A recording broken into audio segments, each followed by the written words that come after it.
In this section, we will focus on the restrictions and fouls that occur with scrimmage kicks. Just like in a free kick, the kicking team cannot obstruct or interfere with the receiver's opportunity to catch a kick. Again, contact is not needed for this foul to occur, which means there is a lot of gray area. We need to ask, was the receiver's ability to cleanly catch the kick affected in any way? However, unlike a free kick, K has the opportunity to catch or touch a scrimmage kick in flight. In order to do so, there cannot be any R player in position to attempt to catch the kick. Also, if the R player muffs the kick, his protection is over. We need to pay close attention when this happens because we could have a situation that either the receiver has been interfered with, which caused the muff, or a place where a defenseless player exists. When R muffs the catch, we want to make sure that any contact on him is legal and doesn't constitute a personal foul. Unlike in college and professional football, field goals in high school are treated the same as a punt in many aspects. We need to especially remember that after a field goal that is no good, we treat this the same as a punt when next spotting the ball. So if it crosses the goal line and misses, the ball is always next put into play on the 20-yard line. We never come back to the previous spot or the spot of the kick to put the ball in play. A field goal can either be place kick with a holder and a tee or a drop kick. If a tee is used, it can be no taller than 2 inches. The holder has some restrictions that he has to follow, and we will cover those shortly. If the team elects to drop kick the ball, keep in mind that the ball must hit the ground and be rising back up before the ball is kicked. Unlike a punt, the ball remains live after breaking the plane of the goal line as long as it has a chance to be successful. If the ball somehow touches a K player who is in the end zone, the ball then becomes dead and is a touchback.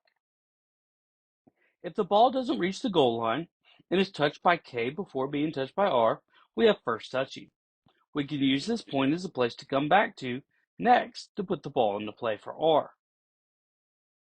Finally, just like a punt, Team R can advance the ball that doesn't cross R's goal line. All other scrimmage kick rules apply, just like a punt. Even at the varsity level, it is not uncommon for coaches to not know these rules.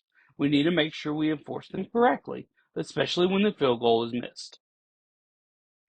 A holder for a scrimmage kick must be positioned on a knee 7 yards behind the ball, with another player 3 yards behind him in position to kick the ball.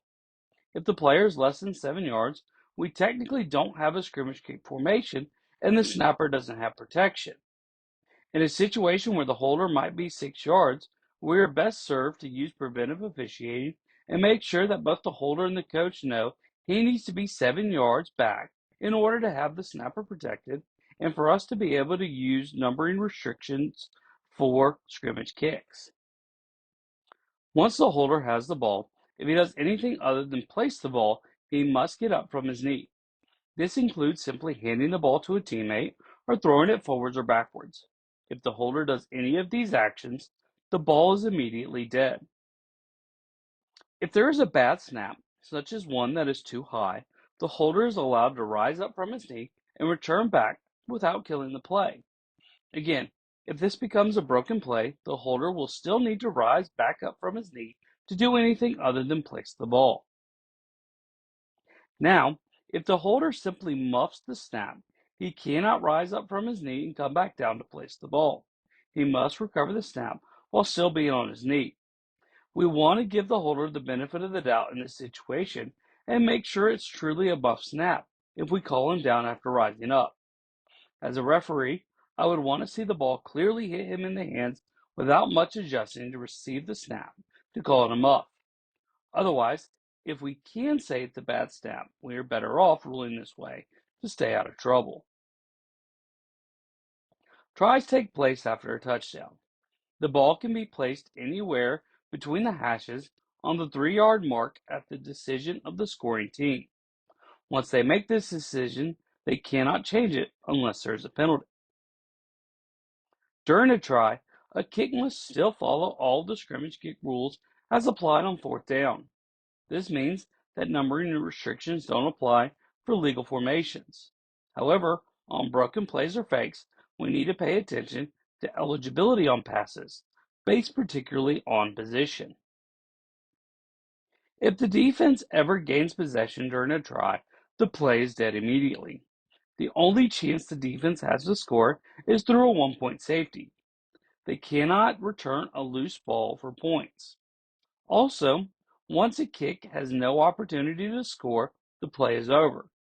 This means that if a kick is blocked behind the neutral zone, neither the offense nor the defense can pick it up and score. The play is immediately dead once the kick cannot score. A post-scrimmage kick foul is a foul that is committed by Team R, which allows them to keep possession of the ball on the next play. It is intended to not overly punish a team that has forced its opponent to kick the ball away. PSK fouls use the spot where the kick ends as the basic spot for penalty enforcement. In order for PSK enforcement to be used, we have a few requirements of the foul. First, the foul has to be by Team R. Second, the foul must take place beyond the expanded neutral zone. This means if we have a foul that takes place in Team K's backfield, then we have to enforce it from the previous spot. So, for example, on 4th and 6, R22, who rushes the kick, makes contact with the up back K45 and then proceeds to grab his face mask quickly and release it. If in this situation K accepts the penalty, the enforcement is from the previous spot.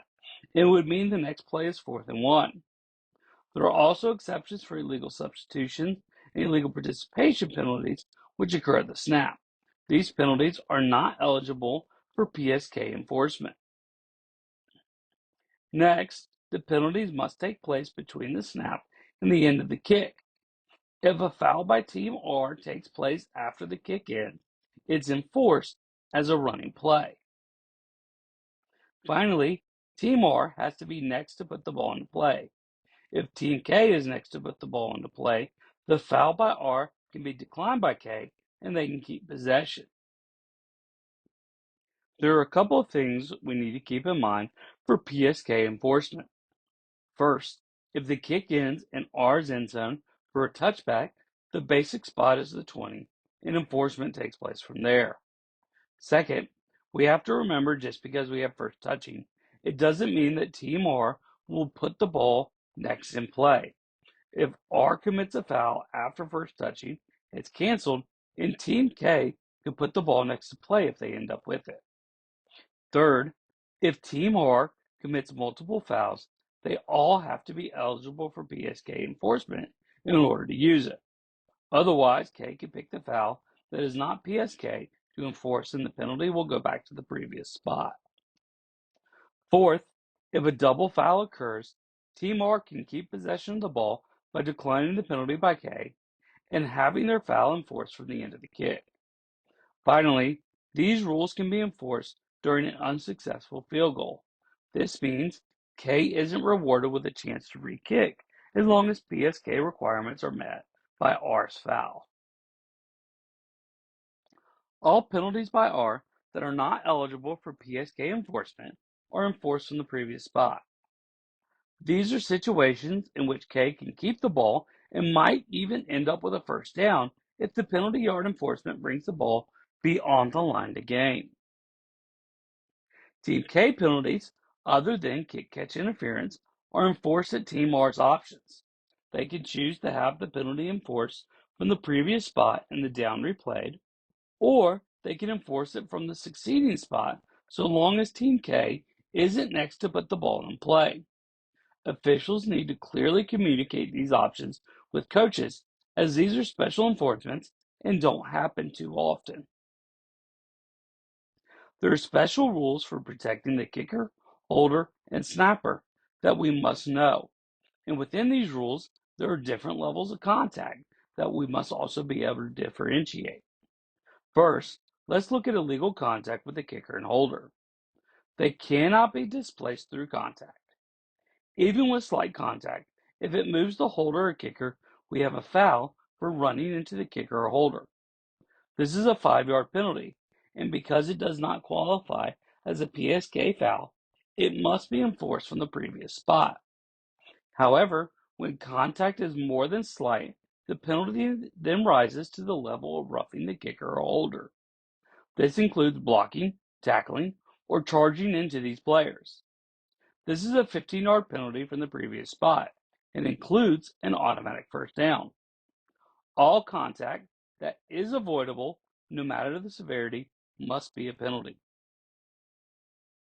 Now, there is some contact that is legal against the kicker or holder. First, if the contact is slight and doesn't displace the kicker or holder, then we don't have a foul. We also want to consider if the kicker moves in an unexpected or unnecessary way and draws this contact. For example, a kicker who takes a hop after the kick to the right, once he sees that the defender attempts to avoid contact by moving this direction, would be ignored so long as it's not severe. Second, if there is a chance the kick won't be made and contact is slight, then contact would be legal. An example of this would be where a kicker muffs a snap, begins running to the side with the ball tucked, and then quick kicks the ball. If an opponent is attempting to make this tackle and is committed to the tackle, when the ball is suddenly kicked, the contact can be ignored if it's unavoidable. Third, if the kick is touched by R and the contact is unavoidable, then it's legal. So this means if R44 blocks the kick, it makes any type of contact with the kicker, it's legal. We could also have a situation where R44 and R23 both are making an attempt at the block at the same time.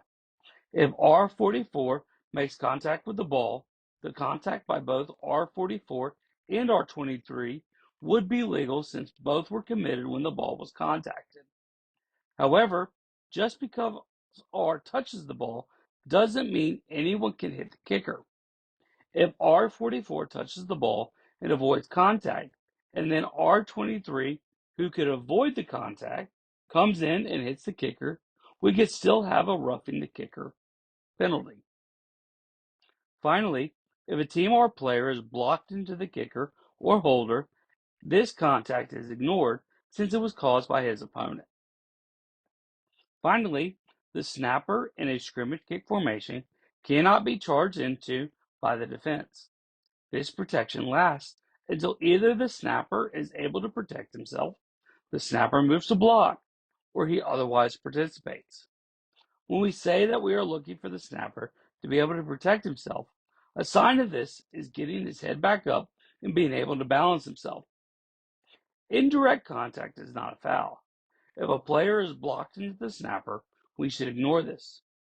Keep in mind, the defense can still line up over the snapper if he so chooses, but he needs to make sure he either drops back or slants strongly towards the guard to avoid contact.